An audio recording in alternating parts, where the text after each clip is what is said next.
just because things get back to normal, is you're not going to necessarily be able to just like a switch change someone's belief system. If someone believes they're safer at home and going out is dangerous, they're not going to all of a sudden say, well, today it's no longer dangerous. It's, all the bears are gone. Right. It's going to take some time to desensitize. So it's almost like if you've ever seen, you're listening to this, you've ever seen a product adoption curve. You've got early adopters, who are like, the first ones to buy that new iPhone, right? And they'll pay $500. And then you got some kind of the middle group comes along, and then you got these latecomers, okay? You're gonna have the same thing with this. You're gonna have folks like lining up right now, can't wait to get back in the office and see somebody. You got some folks who are like, I think I'll maybe give it another kind of month, see how it goes. Do those people who go in there, do they die? Like, let's just see what happens. And then there's gonna be some folks who are gonna be like, I haven't had a haircut in 18 months. I don't plan on getting another haircut for the next 18 months, okay? And that's when I'll maybe consider it. Okay?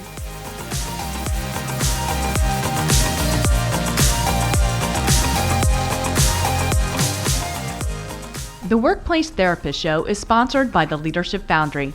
The Leadership Foundry brings a cutting-edge, real-world approach to leadership development. The Leadership Foundry partners with each client organization to create a custom-tailored experience, virtual or in person, that combines innovative leadership content, world-class facilitators, and one-on-one coaching to ensure your leaders have everything they need to grow and thrive. To find out more and to design your one-of-a-kind program, visit myleadershipfoundry.com. Welcome to the show, everybody. So this show is going to be a little bit different than our traditional shows where I do my intro and I have a guest and we do an outro. For this show, we're going to do more of a pseudo live format. This is one of the Ask the Therapist shows. So we've collected your questions over the last couple months, and today we're going to take those on. I'm going to do my very best to answer those in the best way that I can. But to join me in our conversation, we have the amazing Whitney Mendoza. Hey, good to be back, guys. Hey. And the lovely Emily Smith. Hello. So these two collaborators, and I don't know, what do I call you other than collaborators? Partners in crime. Partners in crime. Creative director, Dynamic producer. duo. Yeah. Okay, are going to kind of guide us in this conversation and other perspectives. So kind of pepper in. So Whitney, you've got these questions. Why don't you hit me with one? All right. Ready to roll? As ready as I'm ever going to be. Dear Workplace Therapist, I've been listening to your show for some time. Wise person.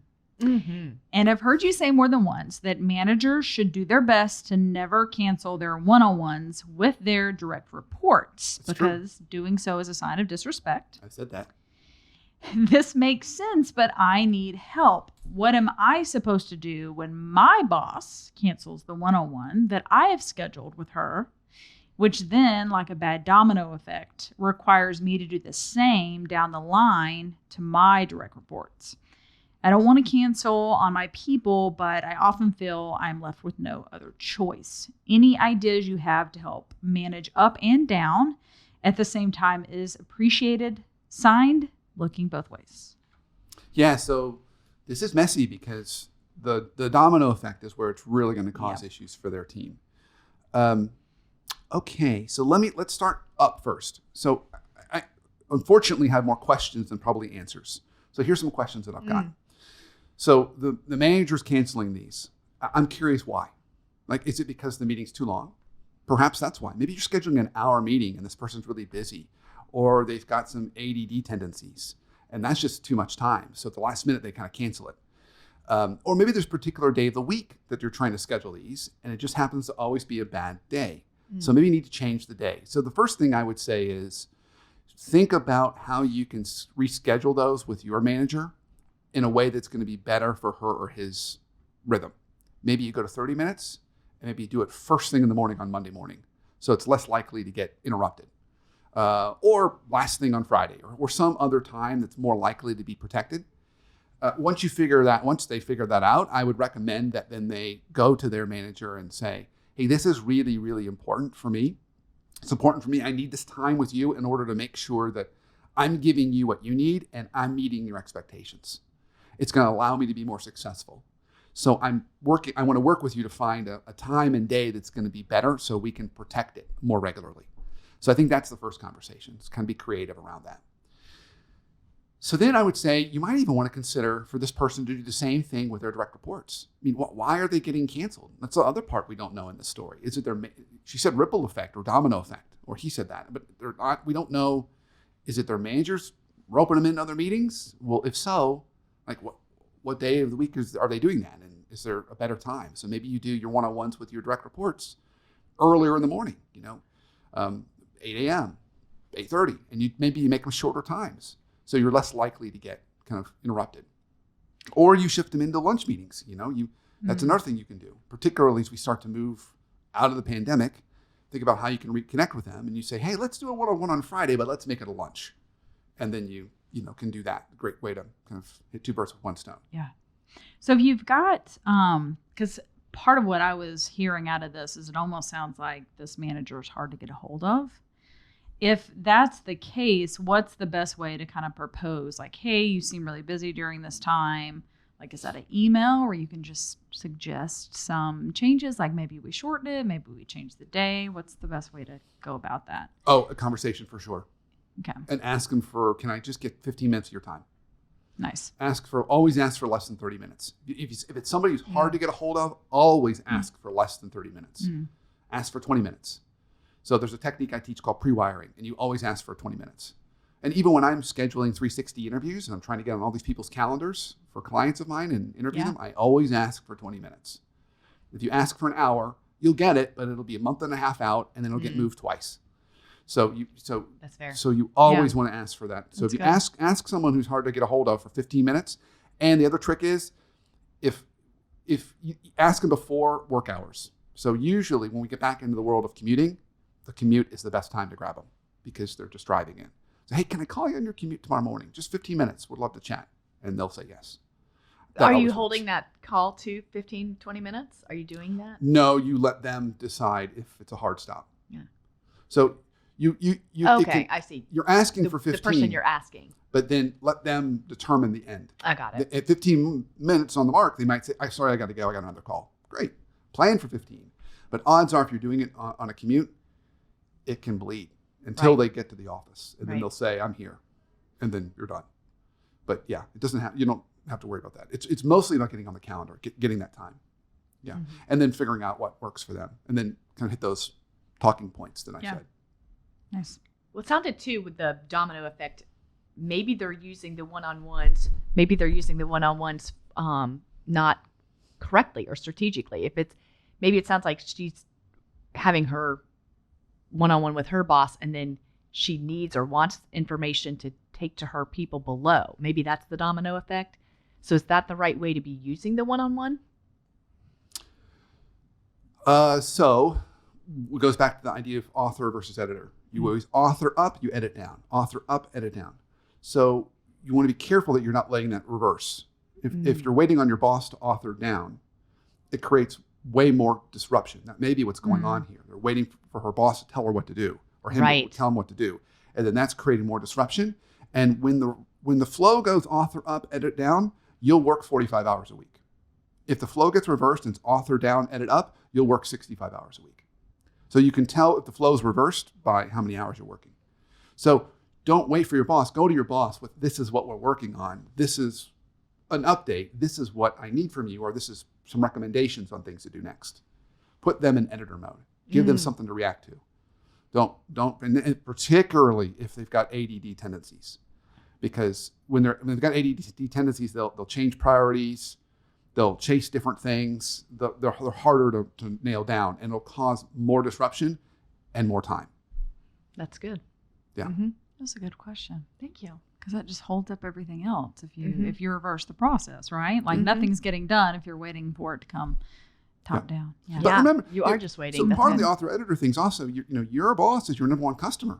Don't wait for your customer to tell you what to do. Go to your customer and say, hey, I found this thing that we really need to work on.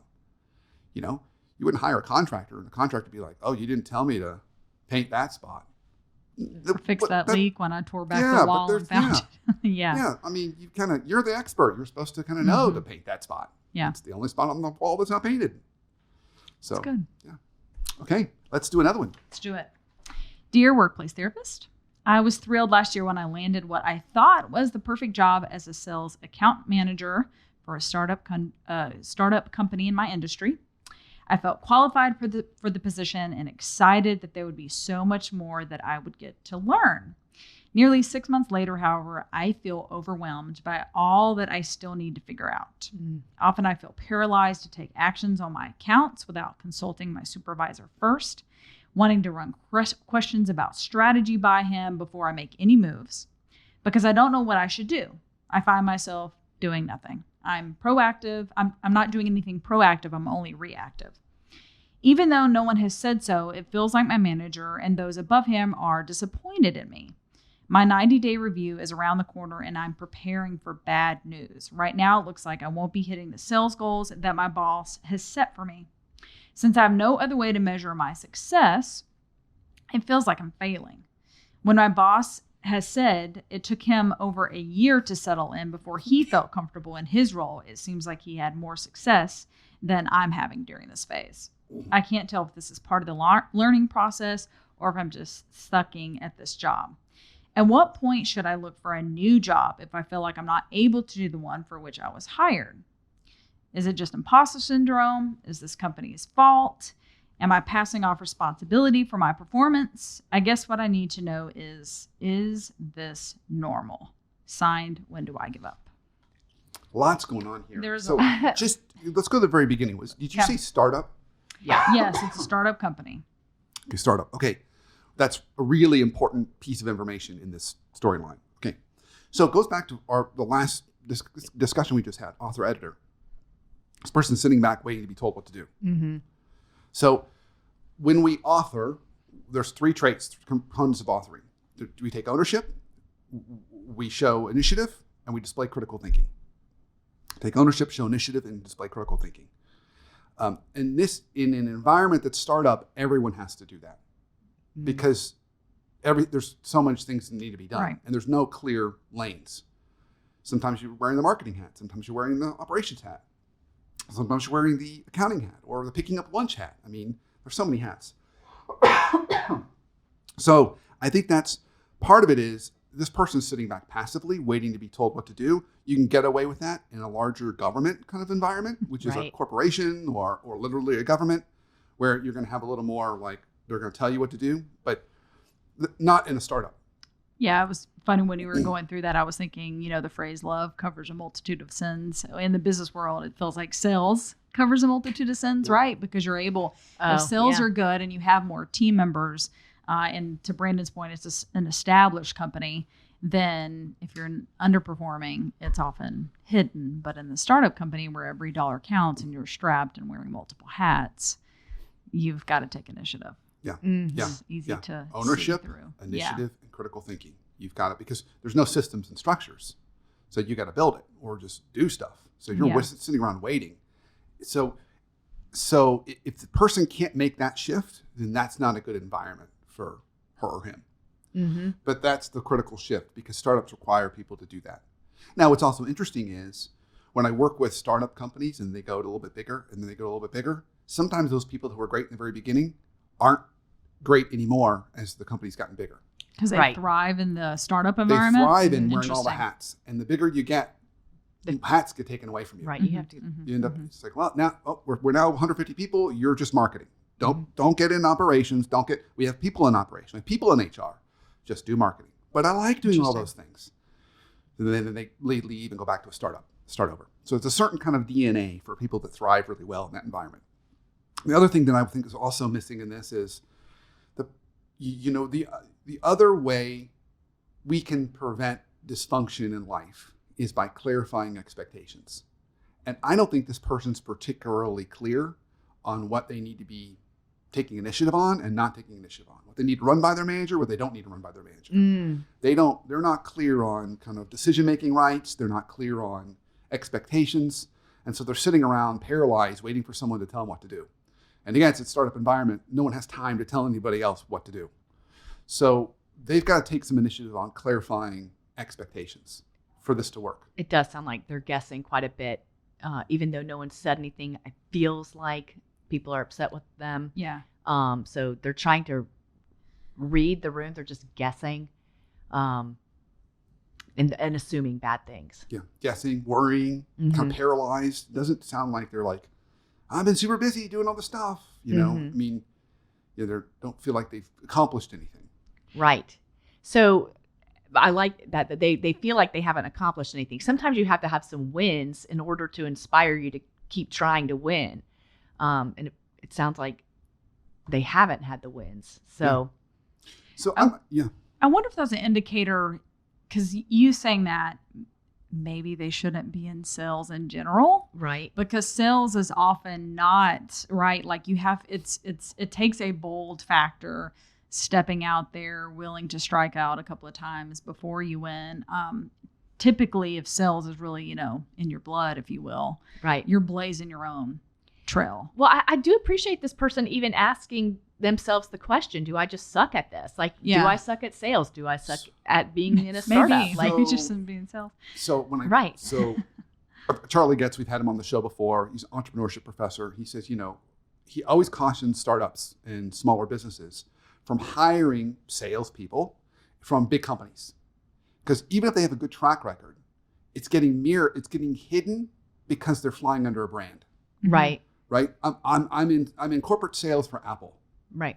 Who's not going to take your call? Right. Right? But I'm in corporate sales for like a startup that no one's ever heard of.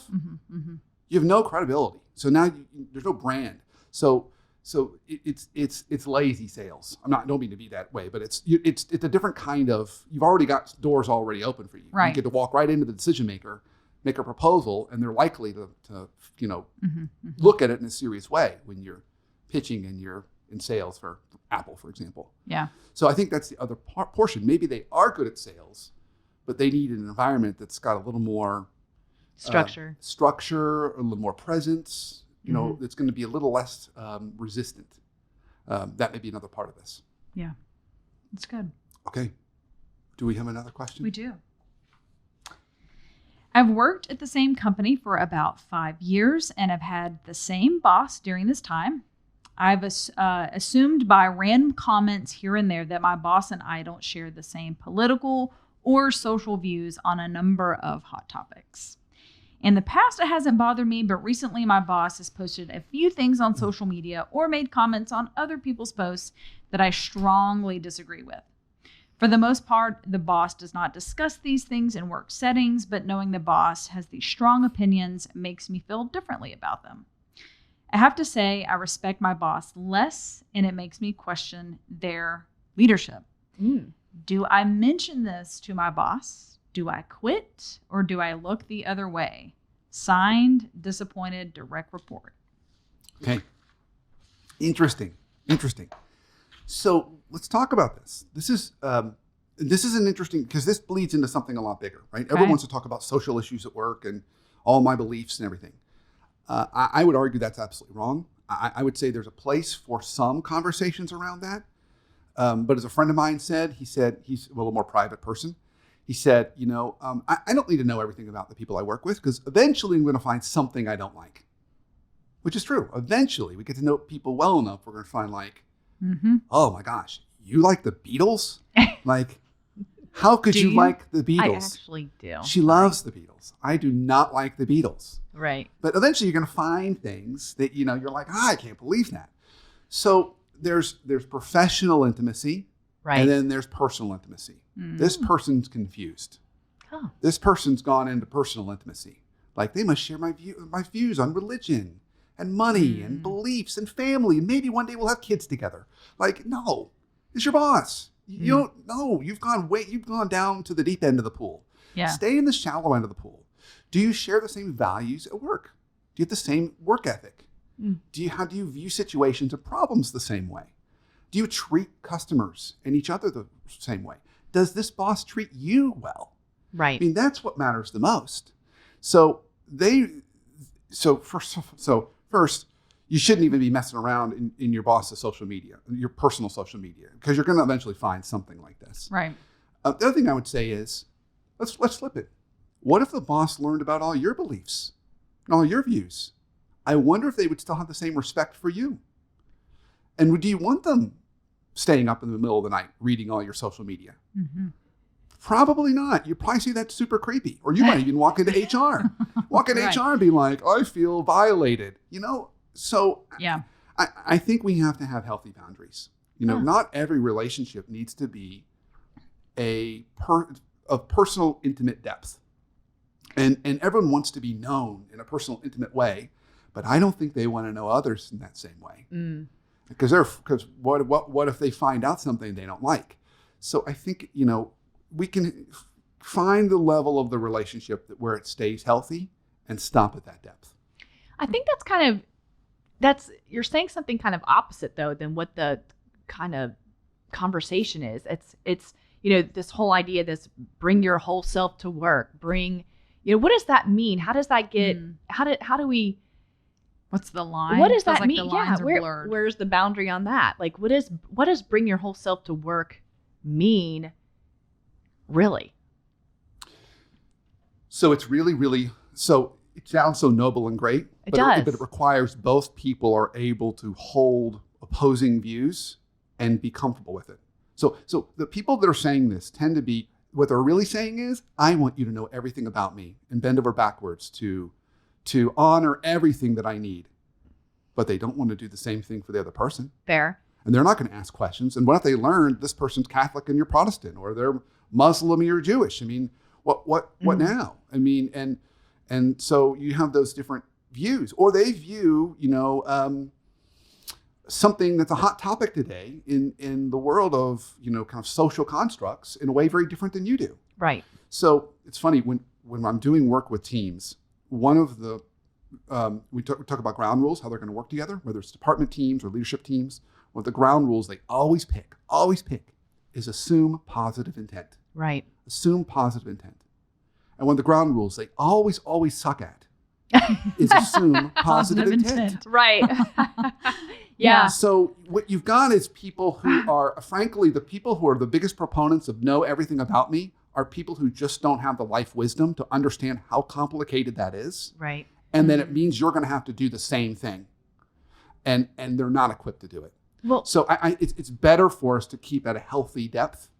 That's not to say managers can't say, gosh, you seem stressed out. What's going on? Anything in your personal life that I can help with? I mean, care and compassion is one thing, but knowing everything about another person, not necessary. Yeah, I mean, Well, and I love the question the person is asking. He or she is not complaining about the way, like you said earlier, not complaining about the way the boss has treated them, not the way they've seen the boss treat someone else, in a actual setting, not a virtual setting. Comments, they've never made comments that they found offensive in real life, so that's not their complaint. So it is the work that needs to be done. Sounds like it's getting done, and sounds like it's getting done in a compassionate way. Yeah, they've also flipped this too. Work first, and the working relationship first, your personal relationship second. If we took this and read this differently and said, I've been dating this guy for like 6 months, and he's really great and takes me out and really treats me wonderfully, but I was kind of scrolling through his Instagram, and I'm not sure I like all the posts that he used to post, and still some of the posts he posts but he treats me great. You're not dating your boss. Right. I hope not. Yeah. You shouldn't be. So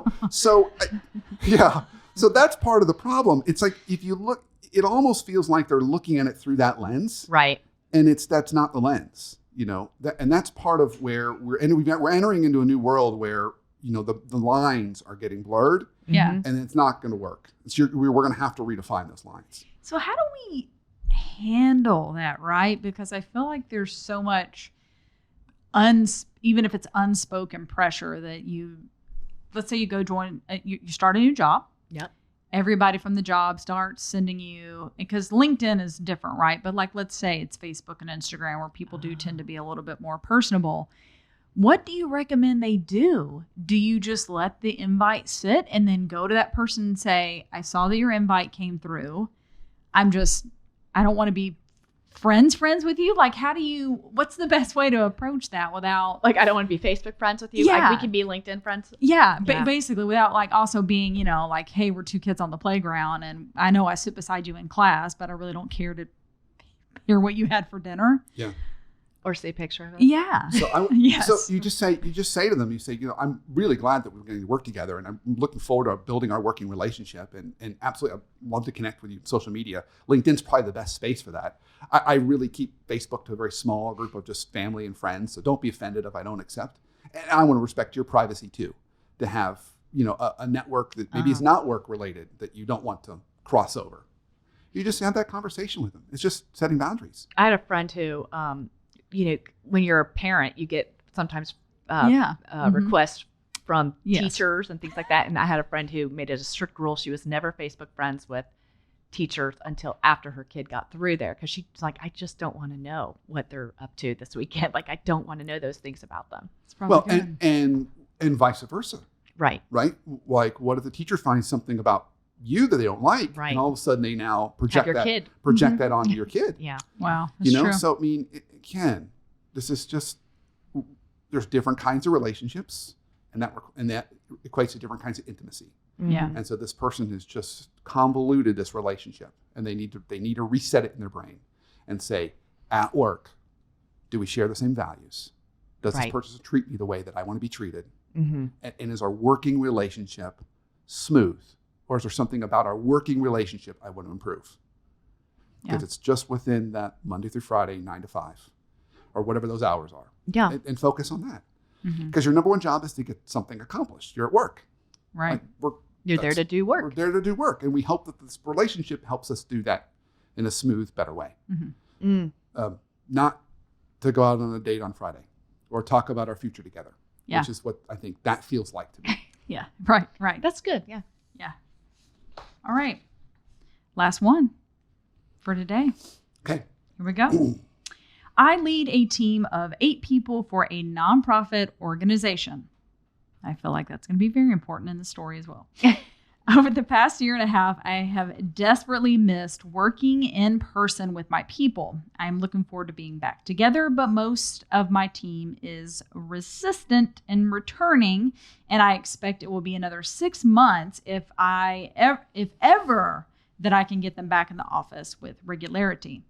I feel like we work better together and we're more efficient when we can collaborate in real time and in the same space, one-on-one or in a group. When we're apart, it feels like we're all less motivated to accomplish what we need to, and it takes longer to get things done. How can I keep the fire burning? How can I keep myself and my team motivated in this remote setting? Signed, Mildly Motivated. Not to be confused with Miley or Molly. Okay. So I think I would have answered this question differently 3 months ago. Oh, yeah? Okay. I think I would have said, well, you just need to stick a stake in the ground and pick the day that everyone's going back, and that's going to be the day, and you just kind of get everybody prepared for that mentally and do that. I'm in a different place around that right now. And part of where I'm at different about that is because, first of all, with both how the COVID variant is moving around, the Delta variant, and how the media portrays that, and in some ways accurately, some ways inaccurately, that creates a lot of tension and pressure on when we're going to go back into work. And so every company I talk to has got a different timeline. Everyone's got a different timeline. Some are like back to work now. Some it's going to be, they bumped it out from September to October. Some have already said 2022. And there's everything in between. I mean, no one's doing the same thing. So I'm not exactly sure when or how this needs to kind of go back to normal. The other component around that is just because things get back to normal, is you're not going to necessarily be able to just like a switch change someone's belief system. If someone believes they're safer at home and going out is dangerous, they're not going to all of a sudden say, well, today it's no longer dangerous. It's, all the bears are gone. Right. It's going to take some time to desensitize. So it's almost like if you've ever seen, you're listening to this, you've ever seen a product adoption curve. You've got early adopters, who are like, the first ones to buy that new iPhone, right? And they'll pay $500. And then you got some kind of, the middle group comes along, and then you got these latecomers, okay? You're going to have the same thing with this. You're going to have folks like lining up right now, can't wait to get back in the office and see somebody. You got some folks who are like, I think I'll maybe give it another kind of month, see how it goes. Do those people who go in there, do they die? Like, let's just see what happens. And then there's going to be some folks who are going to be like, I haven't had a haircut in 18 months. I don't plan on getting another haircut for the next 18 months. Okay. And that's when I'll maybe consider it. Okay. So I think you're going to have, so first of all, there's that component to it. Second, there was a lot of interesting research that came out last year around how do you keep remote teams motivated. Mm-hmm. So a couple things they found. One they found was whether they're working remotely or in the office, if you give them person choice, that doubles their motivation. The choice to either work in the office or at home. Okay. Doubles their motivation because they feel a sense of agency. Mm-hmm. Okay. Yeah. The other component that they had was if you give them meaningful work, so they feel like they're working on something meaningful or they're experimenting or building or trying something new, also gives them a sense of agency, and it's better than rote work. Also improves motivation. Mm. The other component that came out of this was there's kind of 3 Ps that you want to try and do with remote teams.